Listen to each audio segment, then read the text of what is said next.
Technology continues to transform the wealth management industry, so much that some consider it a disruption. But for those who embrace and harness it, it's opportunity, a way to trailblaze, push past, and challenge the status quo. This is the thinking that drives a new breed of innovators to discover and develop new ways to do business, new ways to interact, and new ways to stay ahead of the changing landscape. But how do these cutting-edge ideas get discovered? And how can you get access to these industry innovators, the possibilities they offer, or the trends they create? It's Scratchworks, a fintech accelerator that connects innovative technology companies and entrepreneurs with wealth management luminaries. The result of extensive collaboration between its 5 founders, Scratchworks expands the possibilities for fintech companies and gives business leaders a front row seat to see what's next. As leaders of the top firms in the country, the founders, along with a consortium of industry professionals, determined 3 finalists based on submitted pitches. Scratchworks then celebrates the business or idea that best exemplifies the breakthrough thinking needed to be future-ready and transformative. And with the potential to receive seed funding, the result is a collaborative first step towards new discoveries, new relationships, and a whole new way of doing business. Because when innovative minds unite, the path is less a challenge and more a journey.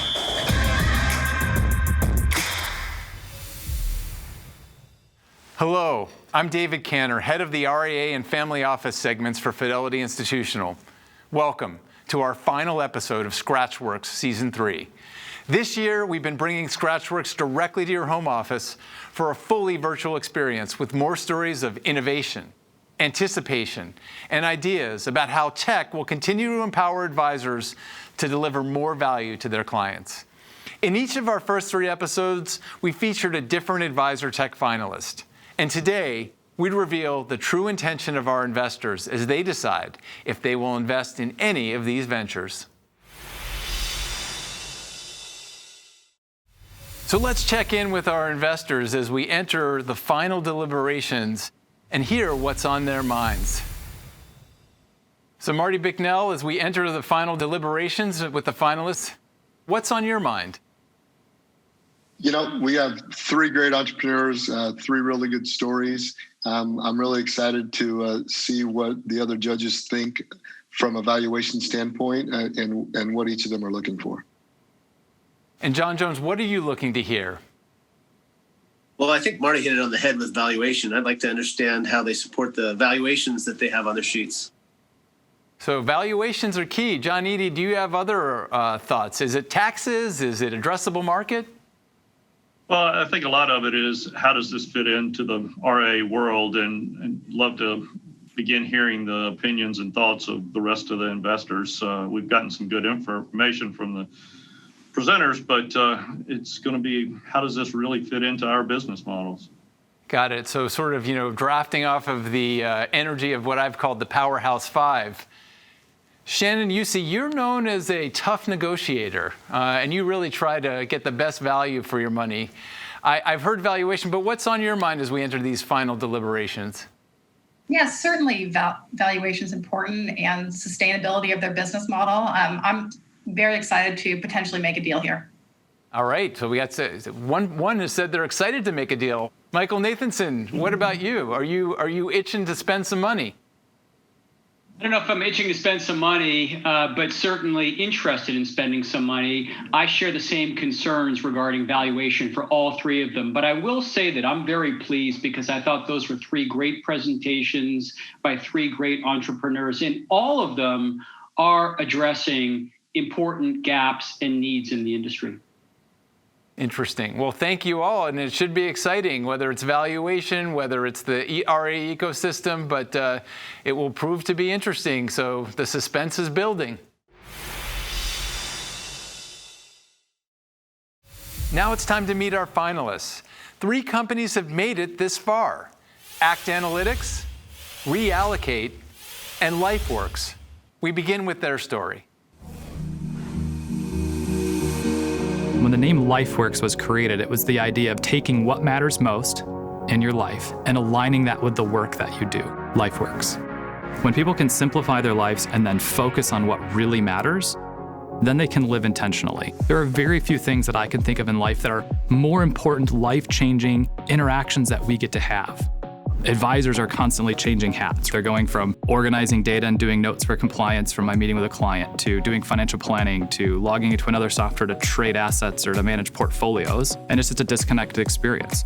So our light bulb went off and we said the only way for us to win the future is we have to have a client experience that's client-driven, that's immediate, that's seamless and intuitive. And we just didn't see that platform or that software available for advisors. And so we said, if clients can get it through a robo-advisor, why can't they get that with a traditional advisor? So a lot of software applications and tech companies come in and they build a piece of software to fix a problem, but they're not running the financial firm. They're not an advisor. And so there's always a gap there. And then they try and kind of make it work over time. And we said, let's actually just build an ecosystem that connects all of the client experience pieces of the wealth management process. So digital client onboarding, credit card and ACH payment processing, interactive financial planning tools, communication tools between the client and the advisor. And then we're connecting that to clearing, custody, trading, compliance, new account opening, asset management. We're putting it all in one system. When that aha moment happened for us and we realized that we had to build this solution to create a better client experience, we said this could be something that the entire industry could use, that could shift how clients and advisors interact. We're building the tool that takes the average American, whether they're a young professional starting out that's pretty accustomed to technology, and also that baby boomer who's either in retirement or approaching retirement. That average client is being underserved because the technology that advisors in our advisor industry is bringing forth to them lags way behind what's available to them in the direct-to-consumer robo-advising space. And that's where we're going to play, and I think that's the opportunity that we have to fill that gap and really dominate in that level. So my partners and I share this core belief that what we are doing is noble work, and we get the opportunity to do it better and to build platforms and tools that are going to make it better for the clients, for us as advisors, and then for other advisors in the industry. That is super exciting, and that's what gets us waking up every day, putting our life savings on the line and charging hard to build something that doesn't exist right now in our space.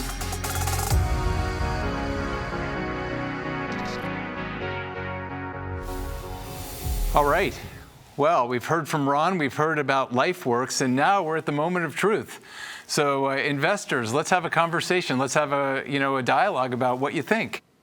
Oh, I was just going to say, the challenge that I have is that, Ron, you seem like a really smart guy and a great guy, but a lot of us have been in this industry for a long time trying to build and innovate technology. FinTech didn't exist when we started our businesses.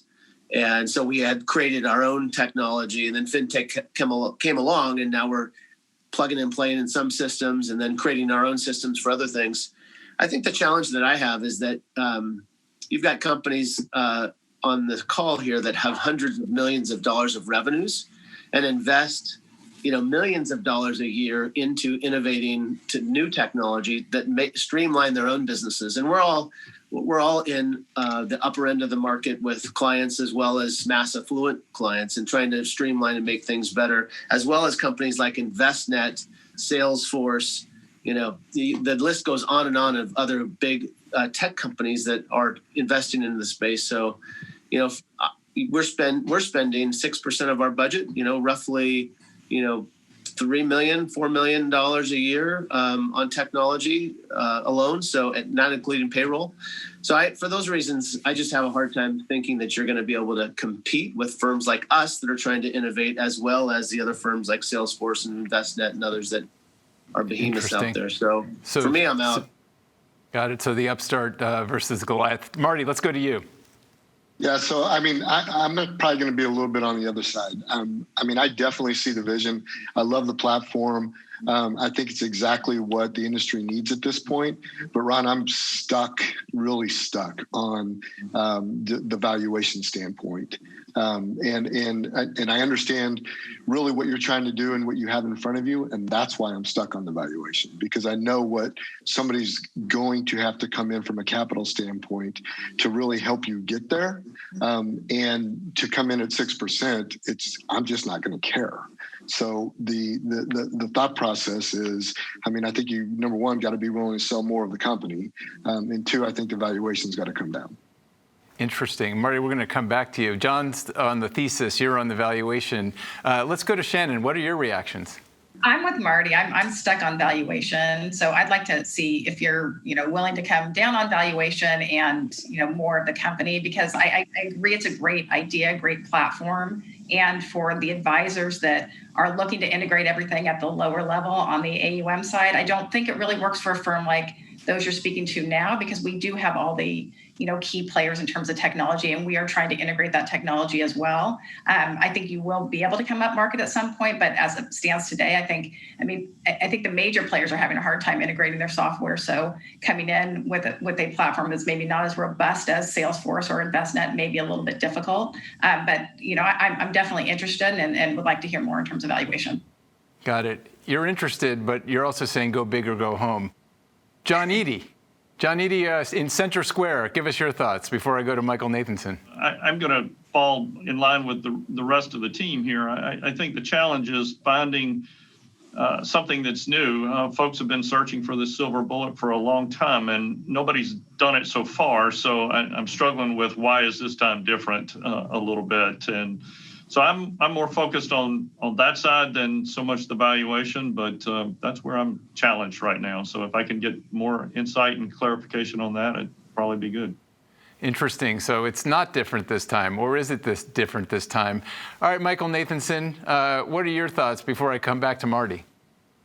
Yeah, I don't want to quite yet say that I'm out, because I certainly want to hear this discussion regarding valuation. For me, I would look at this more like a flyer. I heard the answer about how much is on the platform. I'm assuming that's all coming from the RIA, LifeWorks RIA. So I don't believe this has been tested. I could be wrong about that. That's an assumption. But what I'm seeing is an expression of the frustration that we all feel. We all want that integrated platform. So I love the vision. I don't like the idea of taking on these big titans, all of whom know this is what we all want. It's a problem in search of a solution. So, Marty, let's come back to you. Is there a valuation? Is there a percentage that you think is reasonable for you to consider? Yeah, I think there is. I think all the points that everyone's brought up are great. And Michael, we've had the opportunity to see LifeWorks maybe like a year ago or so, and the progress that has been made gives me the confidence that there really truly is something here. But Ron, I guess what I'm thinking is, starting it out for the 1.8 is fine, but we would need to probably be in the 12% range with rights that give us the ability for whatever rounds come after that. That, to me, that's still a little bit of a stretch, but it's definitely something I would consider. I would be willing to offer on the 1.8 for 12% of the business, so basically a $15 million valuation. All right. I think we have a bid here. Ron, what do you say? I think I could do that valuation. I'd have a couple of conditions, but I'll just say yes for now. I would take that valuation. So all right, Ron, what if over to you, Shannon. Yeah, sorry, Ron. What if we proposed a $1.2 million investment for same 12% of the company, but you got all of us behind the investment? I'm not sure my fellow investors would get behind that, but I'll await their input. So, Shannon, just to clarify, every one of the investors one of your conditions is each of the investors would have to put some money in. Correct, which you're getting, quite a bit of industry knowledge, quite a bit of AUM. Not saying that we'd put it all on the platform, but at least you're getting a number of investors behind it.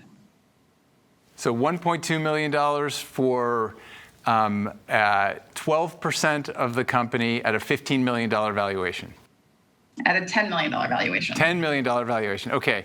All right. So, Ron, any reaction to that?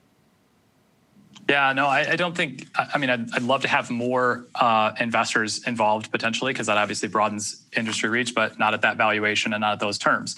If you guys want to put something together at the same $15 million valuation, possibly, but otherwise, I think the 1.8 for 12% is a solid offer. Okay, 1.8 for 12%. So let me quickly go around. Michael Nathanson, where do you stand? I'm out. That's way too high of a valuation. I do hope that Ron succeeds because I do think that someone in the industry needs to succeed, but that's way too high of a valuation for a firm at this stage, given the gigantic Herculean task ahead. Okay, all right, Michael's out. John Eady. I think I'm going to sit this one out as well. I'm just not sure I see the differentiation quite yet. Okay, well, Shannon, you're not bringing along a lot of your co-investors here, but John Jones, what do you say? Oh, I already said I was out. I think I love it. We're all working on that same issue, and there's a lot of tech companies out there that are trying to solve this, and I'm just not sure. I love Ron's ambition. I just think it's a lot more complex, and it's going to take a lot more money. Valuation to me is not an issue. Long term, it's 10, 12, 15, 30. It doesn't matter. It's going to be worth a hell of a lot more if he's successful. So I just don't think that. I think that it's too much competition out there. Now, Ron, wouldn't you like to have two investors, Marty and Shannon? So is there somewhere in the middle here? I'll just toss it to you before I let you and Marty talk offline. Yeah, I mean, I'd love to have, Shannon as an investor, but I think the valuation that Marty's kind of set out there, if he wants her to come in and share at that valuation and that price tag, they can, arm wrestle over that. I'd love to have some expertise and some insights from your team as we're building our platform. But I think the 1.8 that we need to continue on our roadmap is the right number. And at 12% of my company, I can live with that valuation. So if you want to join at that, I'd be, really excited to have you as an investor as well. I'm stuck on the valuation at that number. So okay. He's not going to back off that valuation, though, because we already have a number out there. Why? And it's $2 million in the whole scheme of things. Marty, any closing thoughts from you? Ron, welcome to the Mariner family. Awesome. I'd give you a fist bump right now, but we're virtual. So super excited. Ron. Really, congratulations. Right. I think we got a deal done. So Absolutely congratulations to Ron. Congratulations to Marty and Mariner. And, once again, here on Scratchworks, the deal has been consummated. Go get him. Now it's time to meet our next finalist, Act Analytics. We want Act Analytics to be the company that brings sustainability mainstream. We want to be accessible, and we want people to understand sustainability unilaterally. In the last week alone, $7 trillion moved into ethical investing. Last year, ethical investing, or ESG market, quadrupled. Our team created a proprietary algorithm which optimizes investments for the values which are inputted by the user, which is incredibly unique, and I think the first of its kind. People are very in tune with their values, and they always have been. We now have the ability to relate those values to the investments. You can quickly drill down with a client about what's important to them, talk to them above and beyond, the holy grail of risk and return.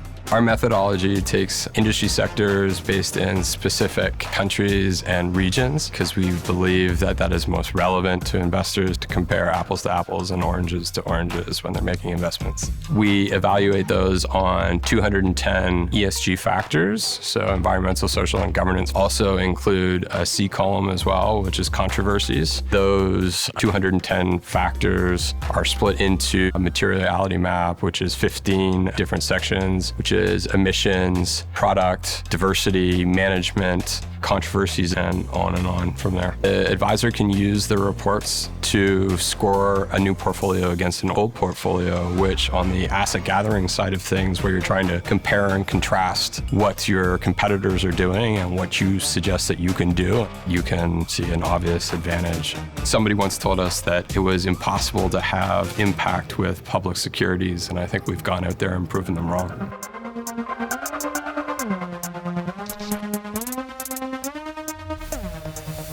So we've heard from Mike. It's been a great chance to get his value proposition in the addressable market. So let's talk to you, Shannon. What are your thoughts? As the way I heard it, $10 million valuation, looking to raise 10% or $1 million. What's your reaction? So my initial gut reaction is the valuation's high with a burn rate of $50K a month and no real revenues right now. I think the market's big, and the question is can you achieve the growth rate that you guys are expecting to achieve in order to become a profitable company. I'd like to sit aside for a second and do some more thinking as the other judges weigh in. And Shannon, before I let Mike respond to that, does it bother you at all that they don't have any patents or intellectual property to protect what they've built? They have a rocket scientist. I don't think anyone else is going to be able to rebuild that. Okay. Joking aside, I think it would be nice to have those patents, and I think that's a road that any investor would probably take them down as well. All right, let's shift gears. And John Jones, what's your reaction? It feels like there's other. I'll go with just other big players in the space that like Morningstar, where we're already used to using Morningstar, and it's just kind of like a step in that direction. I'm a little worried about adoption, and how do you pull advisors away from something that they're used to looking at, and really tell the difference between what Mike's company's built and what you can get through an existing provider. Got it. So you're worried about adoption. You see other players in this space. Shannon is concerned about access to capital, has some valuation concerns. Michael, you were talking about is this actually priced appropriately? So what are your thoughts? Well, I actually think that could be an advantage. Those were really just objective questions. I actually think that low pricing, which in my opinion is a little bit low, could actually be helpful, especially at this stage of the game as they seek to get adoption. So I don't frown on that. That could actually be an advantage. It is a very crowded space, and that is my big hang up here. I do think about differentiation. I do think the quantitative approach is somewhat differentiated. But I also think that with that approach, there does need to be some protection of intellectual property. Lastly, I'll just say that I agree with Shannon that if we're going to make an investment in this, it's got to be at a lower valuation. I don't see a justification for a $10 million value. Company's a little over a year old, just launched in February, small company. I don't see it. And low 200 times revenues? It's 200 times revenues. Can you get that, Mike? Mike, what are your revenues? I say we're going to be sub 50K, up to this point this year. Okay, sub 50K. Well, we don't know the precise multiple, John, because we don't know how low below 50K. Marty, give us your thoughts on this. It doesn't sound like you could acquire his advisory business because there isn't one to speak of at this point. But what are your thoughts? Yeah, really, David, I think I'm hung up on the portfolio construction piece. I understand why that's the market he's going after. That's just something that I personally don't have a passion for. If it was wrapped up in a separate account platform, maybe, but the whole portfolio construction piece is just not up my alley. So you're Marty, a believer in ESG, point, Marty, but it's the portfolio construction piece that's sort of hanging you up. Correct. Got it. And Mike, just before we hear from you, I'm going to give you a chance to respond.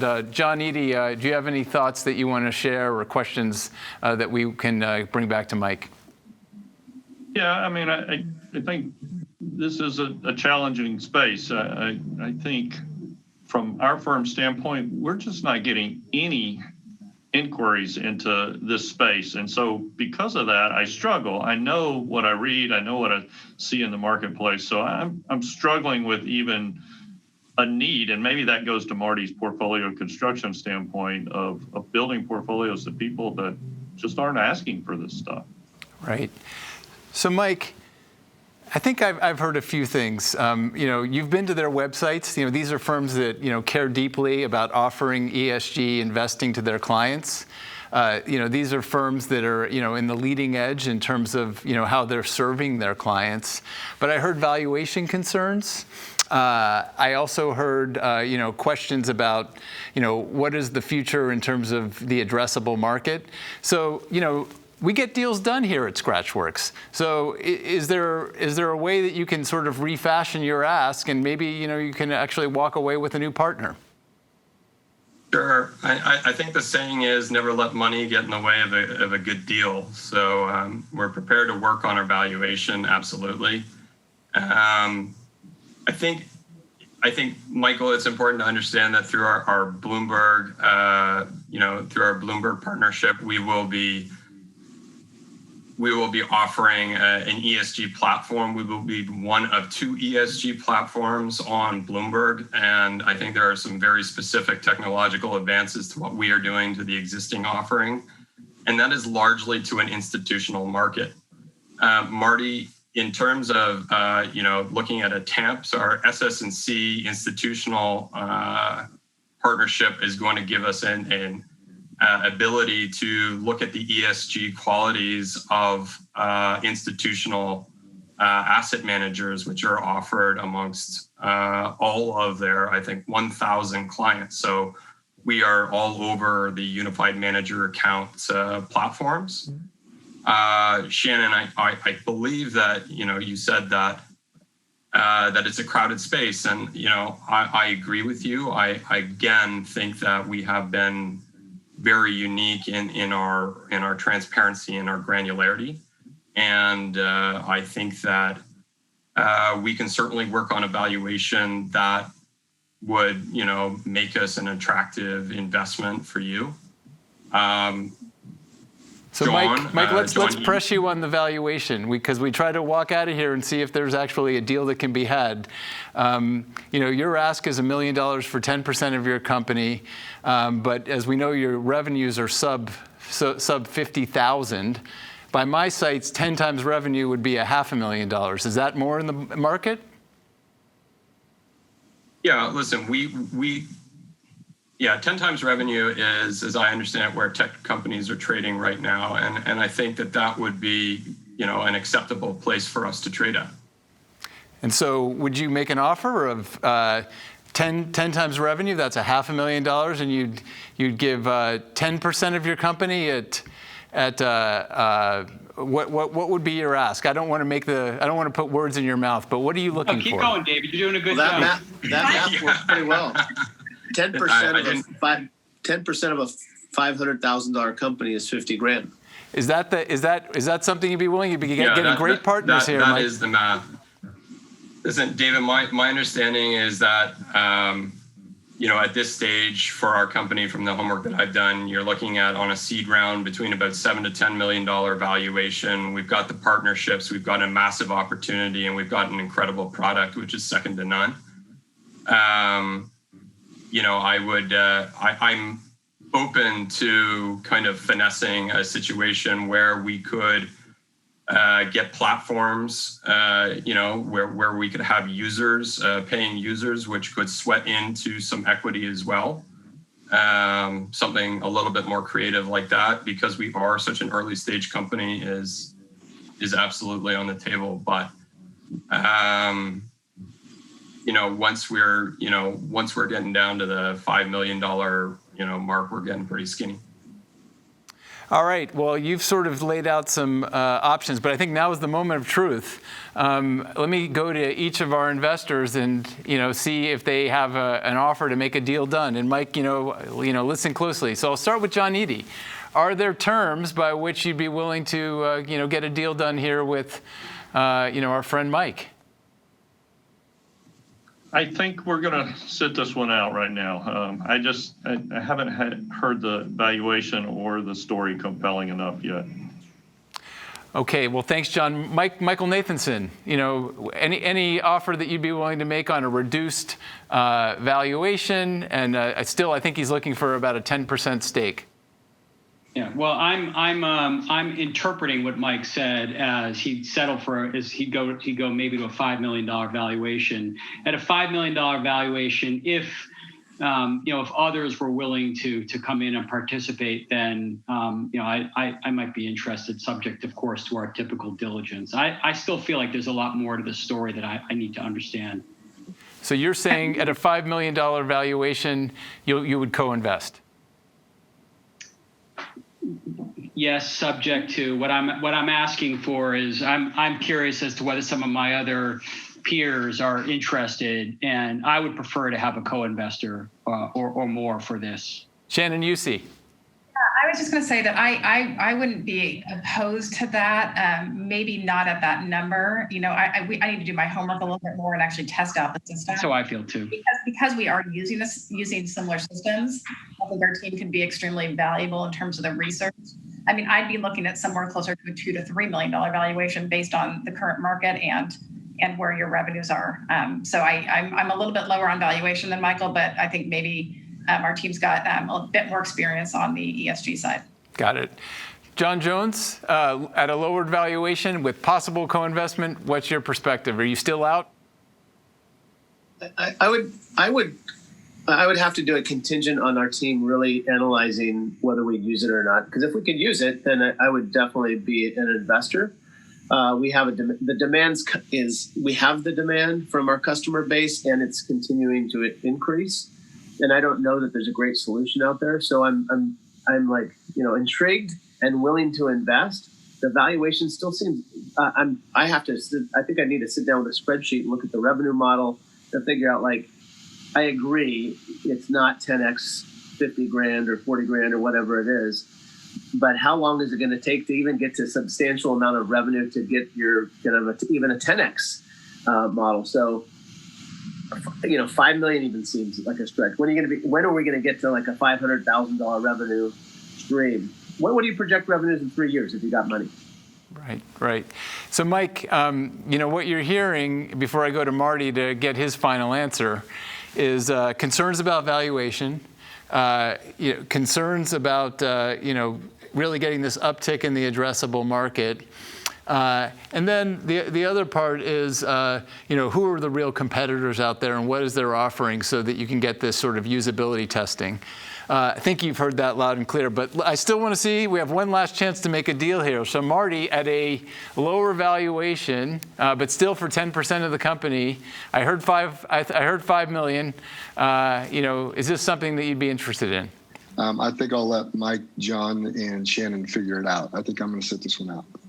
All right. Well, thank you. Thank you all. Mike, great presentation. I think you got your answer. With more due diligence, with some usability testing and understanding the market, there may be some co-investing interest. There may be, and you can have further discussions. But I want to thank you. I want to thank the investors for a really robust dialogue. We're down to our last finalist. We've heard from LifeWorks and Act Analytics, and now it's Reallocate's turn to face the investors. This is providing a bridge for advisors to access a $16 trillion asset class that they, to date, haven't been able to access at scale, efficiently, and with a fiduciary understanding of what that risk for those clients are. That's pretty transformative to an advisor's business. Reallocate is the next evolution of a parent company called RealCrowd, which we started about 7 years ago. Most advisors and individual investors out there, their only access to real estate is through REITs, whether public or non-traded, which is very different than direct ownership of the actual asset itself. So you're getting much lower volatility, greater returns, and the ability to really smooth out that portfolio, all while getting the benefits of that current cash flow, the appreciation, the benefits of leverage to further amplify those returns. First thing on our website, you'll see we believe that real estate starts with risk. We've landed on 5 main categories of risk. It's the market, the manager, so the sponsor that's actually running the investment, the physical asset itself, how the investment is capitalized, and the partnership structure of that investment. And within those 5 buckets of risk, you can really understand at a very granular level how much risk you're taking on in that investment, and from there, whether or not the return that you're expecting to get from that actually makes sense.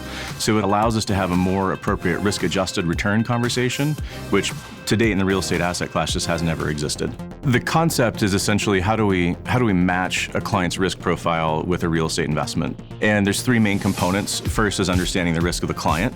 Advisors use a current risk scoring tool or our own risk personality assessment. The second piece is actually understanding the risk of the real estate investment. That's where a lot of our work focuses on, is how to understand and quantify that risk, and then how do those two combine to build that ideal portfolio. Direct real estate investments can be very hard, right? It's a lot of complications. Just understanding the investment itself can be pretty daunting.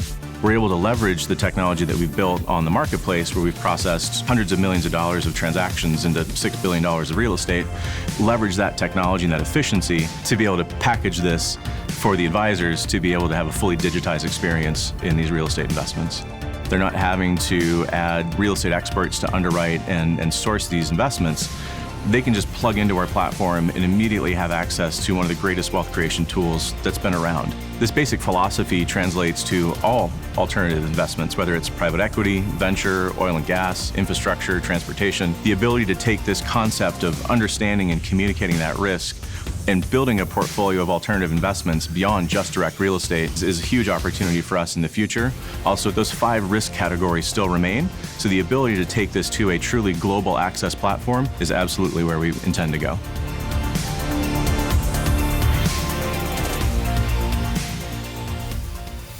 So, Adam, I'm going to come back to you in 1 minute, but before I come back to you, I'm going to ask Marty, and then I'm going to go to John Jones. So, Marty, here it is again. You can get not only Reallocate, but Real Crowd.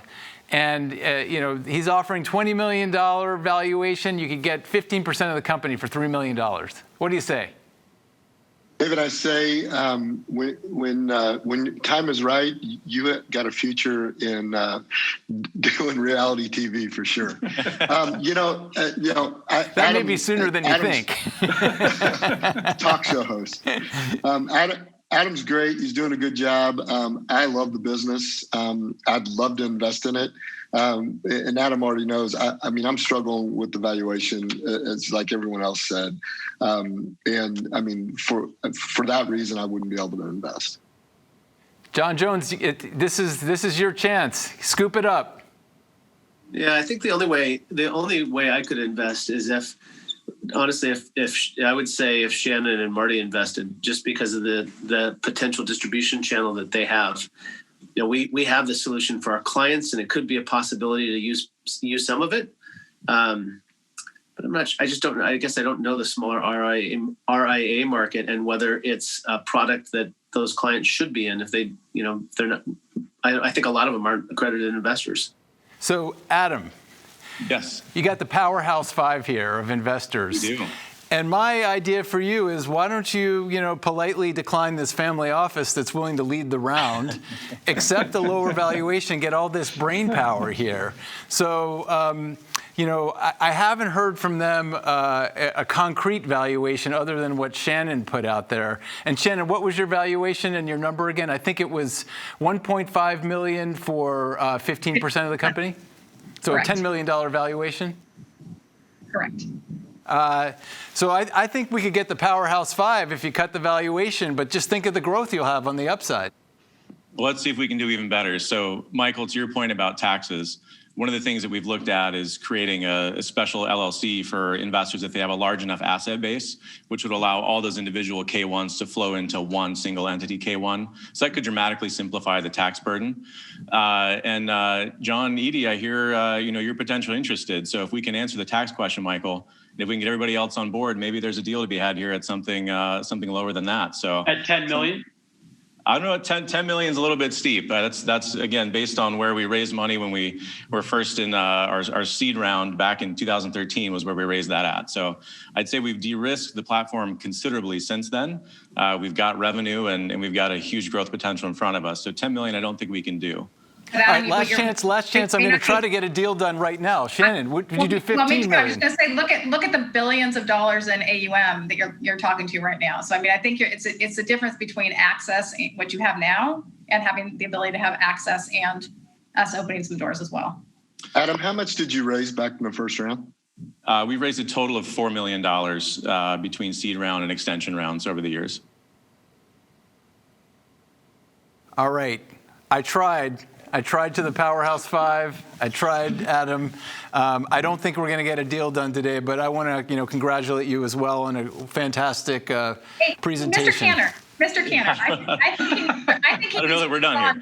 I think he needs to respond to the offer. So, all right. Yeah, so let's one more time. What is the offer then, Shannon? Lay it out again. $1.5 million for 15% of the company. If we can meet in the middle, do it at a $15 million valuation, I think we can get there. Shannon, the floor is yours. He's willing to meet you in the middle. Marty, Michael, John, what do you guys think? No. I'm stuck at 10. Yeah. So. Come on, Adam. My people. It sounds like you can get five. What's that? 100 billion between the five of us, something like that. I'm just saying, there's power and access. I think we're going to have to see the end of this in a webisode somewhere, but we really tried. Some time has passed, but as I predicted, I may not be a member of the Powerhouse Five, but they do call me the Sage One.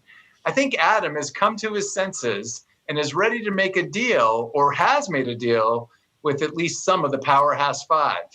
So Adam, give us a little insight into what's happened since that episode where we talked about coming close to making a deal.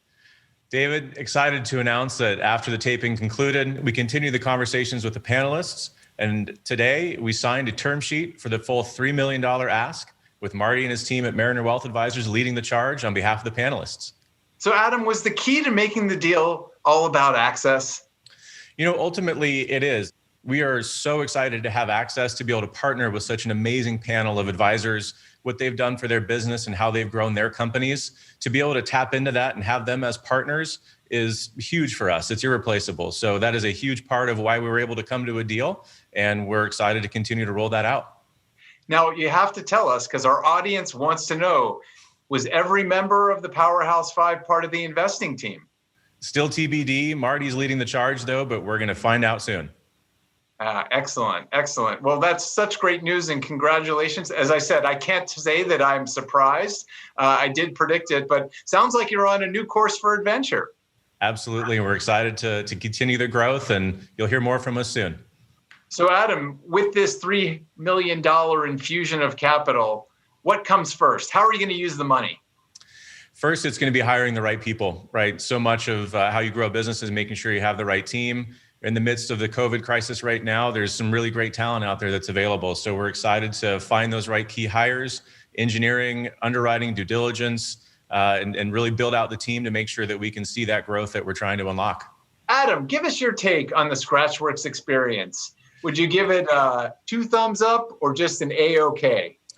I've only got 2 thumbs, and they're both way up, right? It's been a fantastic experience from the beginning, being able to partner with the panelists, for us to be able to have access to such an amazing panel of judges and to be able to partner with them to help us navigate the RIA landscape. It's been a top-notch experience from start to finish. And again, as I said, we're excited to see that new level of growth by being able to partner with the folks that put on this great event called Scratchworks.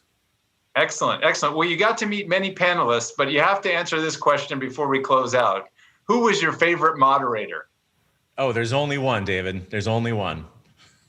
Excellent. Well, Adam, again, congratulations to you and your team. Sounds like you have a lot of great use and investment for the capital that Marty and his team and perhaps the other Powerhouse Five will be providing you. And really the best of luck and success for the future. Thank you. Appreciate everybody. And again, I'm glad that we were able to be a part of such a great experience.